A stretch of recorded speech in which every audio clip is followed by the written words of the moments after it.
দেশের বিভিন্ন স্থানে চলছে হিমেল হাওয়া এবং কনকনে ঠান্ডা। এই কনকনে ঠান্ডায় যেন নাভির শ্বাস বাড়ছে স্বল্প নিম্ন আয়ের মানুষের। এসব বিষয়ে বিস্তারিত দেখুন, শেষ পর্যন্ত দেখুন ভিডিওটি। হিমেল হাওয়া এবং কনকনে ঠান্ডায় জবথব হয়ে পড়েছে যেন কেরানিকল। শ্রমজীবী মানুষের নাভির শ্বাস বাড়ছে প্রতিনিয়ত।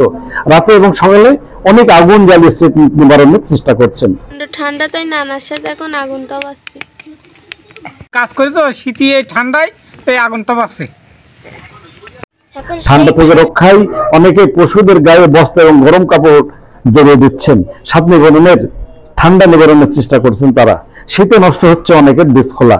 নারী, শিশু এবং বৃদ্ধরা ঠান্ডায় পড়ছেন, বিভিন্ন রোগে আক্রান্ত হচ্ছেন তারা, বাড়ছে তাদের দুর্ভোগ। দেশের বিভিন্ন স্থানে নয়, যশোর এলাকায় গত 3 দিন ধরে বইছে হিমেল হাওয়া। কনকনে হাওয়া এবং ঠান্ডায় পারদ নামছে নিচে। কনকনে ঠান্ডায় বিশেষ কাজ ছাড়া অনেকেই বেরোচ্ছে না ঘরের বাইরে। একদিকে কুয়াশা, অন্যদিকে ঠান্ডায় কৃষি কাজ করতে পারছে না এলাকার চাষিরা। সকালবেলা ঠান্ডা একটু কাজ কাম করতে কষ্ট হচ্ছে খুব। মাঠে ঘাটে খুব ঠান্ডা, ঠান্ডায় বেরোতে পারছি না, বাড়ি বসে থাকতে হবে সবসময়। কী করবো, মাঠে বেরোতে খুব কষ্ট, গরু বাঁচানি খুব সমস্যা আছে। ছাগল রয়েছে ঠান্ডায় খুব প্রচণ্ড সমস্যা হচ্ছে, যে বের করতেই পারছি না। গরু ছাগল খুব প্রচণ্ড, গরু ছাগল শীত লাগছে। বাড়িতে গরু ছাগল আছে, তা খাওয়ানো খুব দুষ্কর হয়ে যাচ্ছে।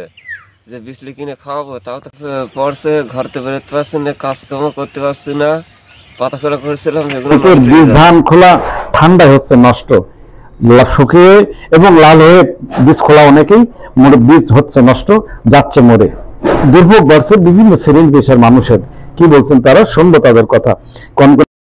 এখন সেই ঠান্ডা আগুন মাগুন তাপালেও হচ্ছে না, আমি বিশাল কষ্টে আছি, বিশাল ঠান্ডা।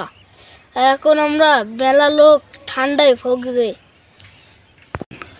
ঠান্ডায় সমস্যায় পড়ছেন স্বল্প এবং নিম্ন আয়ের মানুষেরা। পায়নি সরকারি বেসরকারি কোনো সহযোগিতা। বিত্তশালী এবং সরকারের সহযোগিতা কামনা করেছেন এই সমস্ত শ্রমজীবী এবং অসহায় মানুষেরা। হ্যাঁ ভিউয়ার্স, আমাদের ভিডিও সম্পর্কে মতামত জানাবেন লাইক ও কমেন্টস করে, আর শেয়ার করে অন্যদের দেখার সুযোগ করে দিবেন। আমাদের চ্যানেলটিতে নতুন হলে সাবস্ক্রাইব করে নেবেন এখনই। দেশ বিদেশের সব খবর জানতে, দেখতে, শুনতে, শিক্ষা, স্বাস্থ্য, যোগাযোগ, ভ্রমণ, বাণিজ্য ও বিনোদন সহ বিভিন্ন বিষয়ে সবার আগে সব প্রতিবেদনটি দেখুন ভয়েস অফ কলকাতায়।